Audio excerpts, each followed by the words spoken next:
Damai sejahtera Allah yang melampaui segala akal kiranya memelihara hati dan pikiranmu di dalam Kristus Yesus Tuhan. Amin. Firman Allah yang menjadi khotbah pada minggu ini diambil dari surat Rasul Paulus kepada jemaat yang ada di Roma, pasal 3, dimulai dari ayat yang pertama sampai dengan ayat yang ke-8. Saya akan baca, mari kita ikuti bersama. Jika demikian, apakah kelebihan orang Yahudi dan apakah gunanya sunat? Banyak sekali dan di dalam segala hal. Pertama-tama, sebab kepada merekalah dipercayakan firman Allah. Jadi bagaimana jika di antara mereka ada yang tidak setia? Dapatkah ketidaksetiaan itu membatalkan kesetiaan Allah? Sekali-kali tidak. Sebaliknya, Allah adalah benar dan semua manusia pembohong. Seperti ada tertulis, supaya engkau ternyata benar dalam segala firman-Mu dan menang jika engkau dihakimi. Tetapi jika ketidakbenaran kita menunjukkan kebenaran Allah, apakah yang akan kita katakan? Tidak adilkah Allah? Aku berkata sebagai manusia, jika ia menampakkan mukanya, sekali-kali tidak. Andai kata demikian, bagaimanakah Allah dapat menghakimi dunia? Tetapi jika kebenaran Allah oleh dustaku semakin melimpah bagi kemuliaannya, mengapa aku masih dihakimi lagi sebagai orang berdosa? Bukankah tidak benar fitnahan orang yang mengatakan bahwa kita berkata, marilah kita berbuat yang jahat supaya yang baik timbul daripadanya? Orang semacam itu sudah selayaknya mendapat hukuman. Demikian firman Tuhan. Sebelum kita bersekutu dengan firman Allah ini, kembali atas nama seluruh Parhaladu gereja kita HKBP Immanuel, kami menyapa seluruh jemaat HKBP Immanuel Horas Madinita Saluhutna.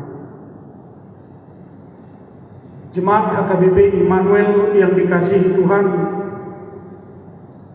pada saat saya sedang berkhotbah di gereja ini sekarang, saya melihat kursi-kursi gereja ini kosong. Dan saat ini saya membayangkan disinilah duduk Kur Ama Agape, dan di sanalah Punguan Ina.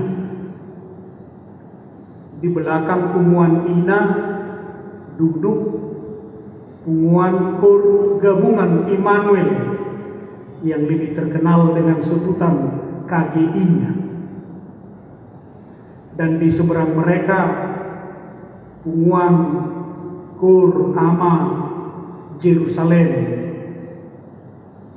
dan di belakang mereka Punguan Kur Naposopulung. Alayang Punguan Lansia, inilah yang paling istimewa, menyebar di semua lini. Ada duduk di depan, ada duduk di tengah, dan ada duduk juga di belakang. Dan pada kesempatan ini juga saya mewakili seluruh Parhaladu gereja kita mengucapkan selamat ulang tahun yang ke-5 bagi Punguan Lansia gereja kita. Tetap semangat Amang, Inang, Upung, tetap semangat. Ingat motto dari lansia kita, Marguna, Mamudai, Martania. Dan pada saat ini juga saya membayangkan ada tempat-tempat duduk yang selalu diduduki oleh jemaat kita, yang saya bisa pastikan kalau lagu pertama ibadah kita sudah selesai tapi tempat duduk itu masih kosong, itu berarti ada yang membuat jemaat kita itu tidak bisa datang ke gereja. Dan sekarang juga saya membayangkan setelah ibadah minggu selesai, bersalam-salaman di pintu masuk gereja kita, kemudian kami parhaladu sambil menghitung persembahan di konsistori. Di sana kami tertawa bersenda gurau. Naposo Bulung dengan aktivitasnya tinggal di gereja, dan KGI di pendopo sampai dengan sore. Mengingat dan membayangkan ini sangat-sangat menyenangkan. Sangat-sangat menyenangkan. Sangat indah.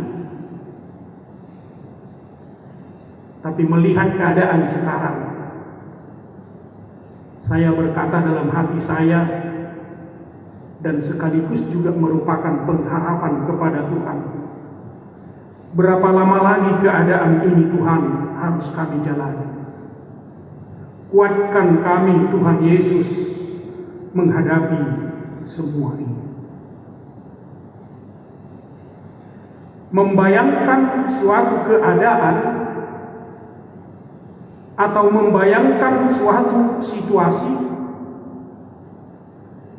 inilah pada saat itu yang sedang dialami oleh Rasul Paulus sebagai dampak dari Injil yang diberitakan. Berita tentang Tuhan Yesus yang sudah disampaikan kepada jemaat yang ada di kota Rom pada saat itu menimbulkan dampak yang sangat luar biasa. Pada saat itu begitu kuat reaksi, begitu hebat perlawanan terhadap Injil Yesus Kristus yang memberitakan bahwa keselamatan bukanlah karena melakukan hukum Taurat. Keselamatan bukanlah karena telah melakukan sunat. Rasul Paulus mengatakan anugerah dan kasih dari Tuhan Yesus itulah yang menyelamatkan kita. Jemaat yang dikasihi Tuhan, dalam firman Tuhan ini Rasul Paulus menjelaskan bahwa tidak benar kalau ada yang mengatakan orang Yahudi itu tidak istimewa di hadapan Tuhan.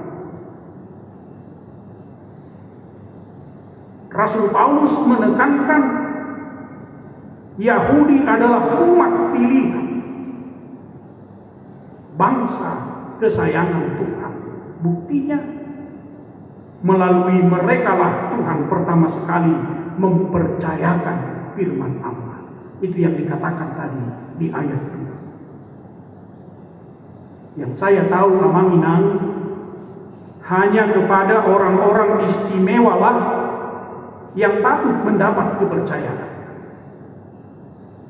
Hanya kepada orang-orang yang disayangilah biasanya diberikan kepercayaan. Walau sohaposat doibana tidak pernah diberi kepercayaan pada dia. Persoalannya pada saat itu adalah hak istimewa yang diberikan Tuhan kepada mereka tidak mereka lakukan dengan benar dan bertanggung jawab. Mereka lupa bahwa hak keistimewaan itu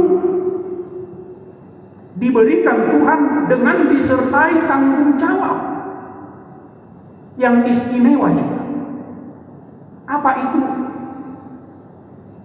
Tuhan memilih mereka menjadi umat-Nya supaya mereka menjadi umat yang kudus,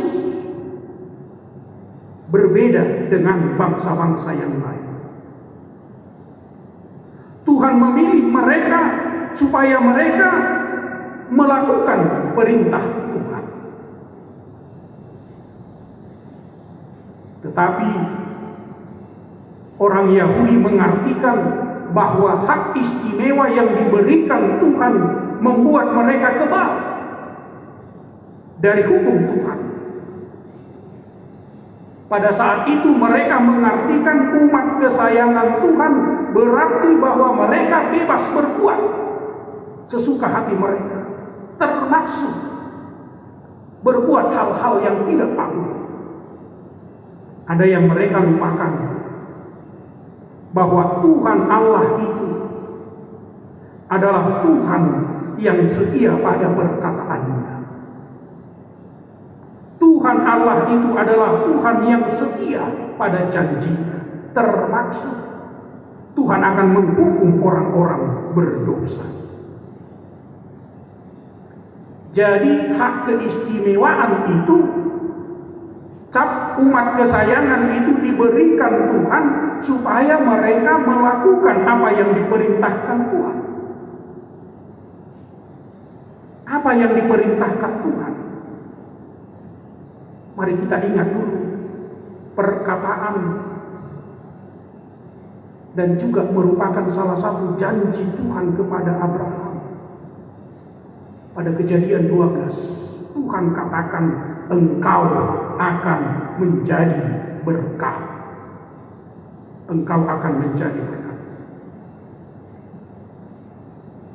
Jemaat yang dikasihi Tuhan, firman Tuhan ini mengingatkan kita, siapa kita bagi Tuhan Yesus dan bagi dunia ini. Dalam bukunya yang berjudul Pemahaman Alkitab Setiap Hari yang ditulis oleh William Barclay, dia mengangkat satu kisah. Ketika Lord Dunsany kembali dengan selamat dari Perang Dunia Pertama, dia berkata kepada dirinya, luar biasa Tuhan, saya masih bisa hidup. Apakah kiranya yang Allah kehendaki dengan sisa hidup saya yang istimewa ini? Itulah yang dia katakan kepada dirinya. Pemahaman dan perenungan seperti inilah yang tidak ada pada orang Yahudi pada saat itu.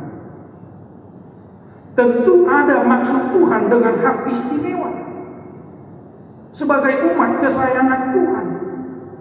Tapi pada saat itu justru mereka berpikir hak istimewa itu mereka pakai untuk berbuat sesuka hati. Mereka mengatakan kepada dirinya pada saat itu, tidak mungkin Tuhan menghukum kita karena kita adalah anak kesayangannya. Mereka lupa bahwa Tuhan Allah itu adalah Tuhan yang setia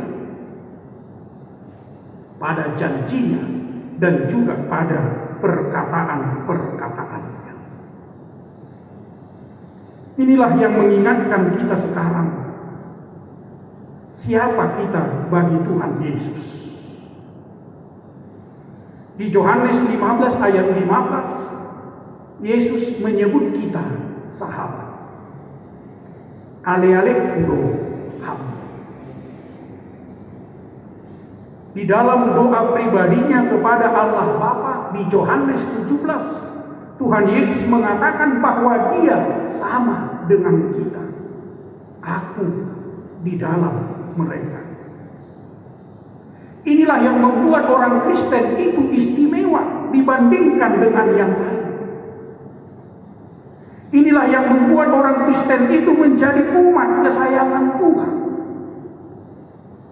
Tapi mari kita renungkan, kenapa semuanya ini diberikan Tuhan pada kita?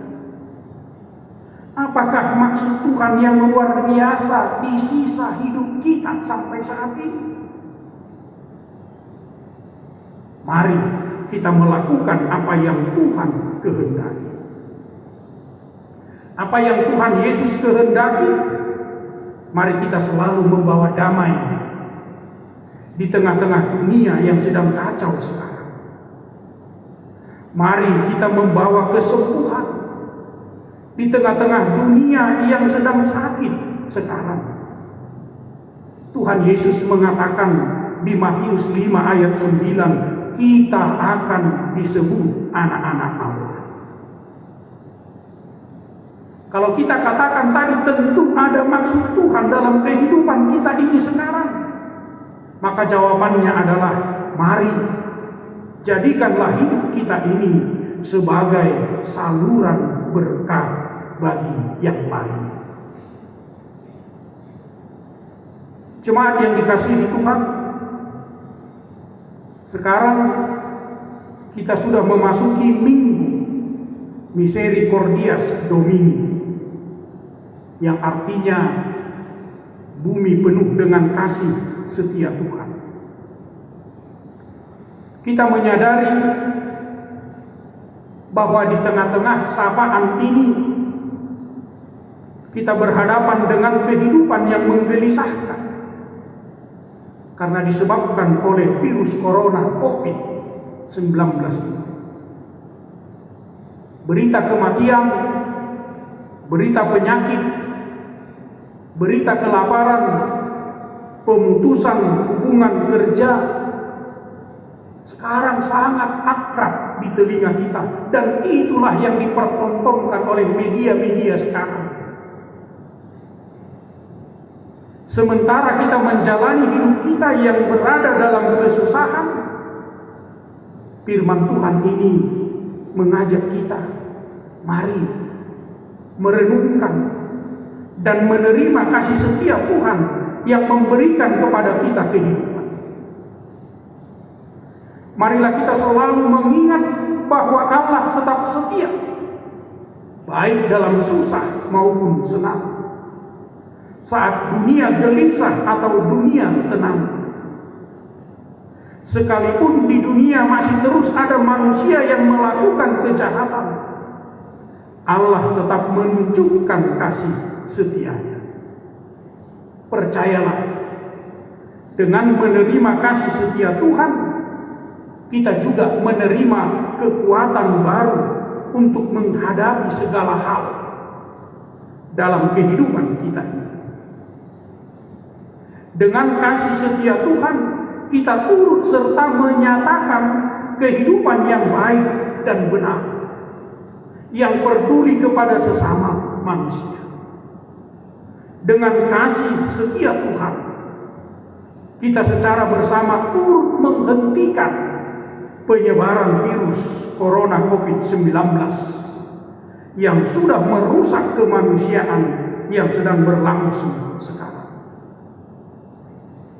Dengan kasih setia Tuhan, marilah selalu menjadi alat Tuhan untuk menolong yang baik. Selalulah menjadi saluran berkat. Karena itulah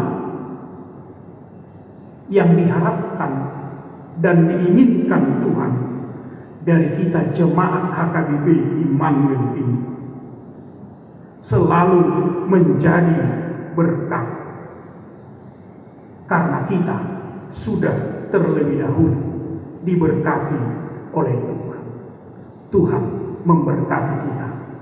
Amin. Kita bersatu dalam doa. Terima kasih Tuhan atas firman-Mu ini. Kami percaya Tuhan ada dan memberkati ibadah kami ini. Berkati tetap seluruh isi rumah kami. Bapa yang Maha Baik, ingatlah kasih setiamu dalam kehidupan keluarga kami. Kasih setiamu, hanya itulah andalan kami dalam menjalani hari-hari kehidupan kami, apalagi menghadapi wabah virus corona ini. Tuhan Yesus, Tuhan kami, Engkau telah menjadikan kami sahabat-Mu. Engkau telah menjadikan kami anak-anak-Mu. Ajari dan kuatkan kami untuk melakukan kehendak-Mu, supaya hidup kami bisa menjadi saluran berkat, supaya kami menjadi penolong bagi saudara-saudara kami yang sedang kesusahan karena dampak sosial virus corona ini. Bapa yang Maha Baik, kami sudah rindu untuk masuk ke gereja-Mu, bersekutu dengan saudara-saudara kami, kembali memuji dan memuliakan nama-Mu. Kami juga sudah rindu melihat anak-anak kami kembali bersekolah, bertemu dengan gurunya, dan juga sahabat-sahabatnya. Banyak dari antara kami yang kembali merindukan supaya kami bisa kembali bekerja, karena kami harus menghidupi kebutuhan anak, istri, dan keluarga kami. Hanya kepadamu-lah kami datang dan menyampaikan kerinduan kami. Tuhan Yesus, Tuhan kami, kami juga mau berdoa untuk pemerintah kami yang ada di Pekanbaru ini, yang sudah memberlakukan PSBB, pembatasan sosial berskala besar. Kiranya dengan kasih setia Tuhan dan dengan pertolongan Tuhan, PSBB ini dapat memutus penyebaran virus corona ini. Berikan kepada kami kerjasama yang baik, rasa sosial yang tinggi dalam menolong sesama kami yang kesusahan karena terdampak dari virus corona ini. Tuhan Yesus, Tuhan kami juga selalu berdoa untuk saudara-saudara kami, para tim medis, tim dokter yang menghadapi virus corona ini. Berikan mereka kesehatan, berikan mereka kekuatan, berikan mereka hikmat, supaya mereka bisa menjadi alat Tuhan membawa kesembuhan. Kiranya Tuhan semakin memberkati keluarga mereka dan memberkati anak-anak mereka. Hanya Tuhanlah yang menjadi perlindungan dan pertolongan kami. Dalam nama Tuhan Yesus Kristus, kami sudah berdoa dan mengucap syukur. Amin.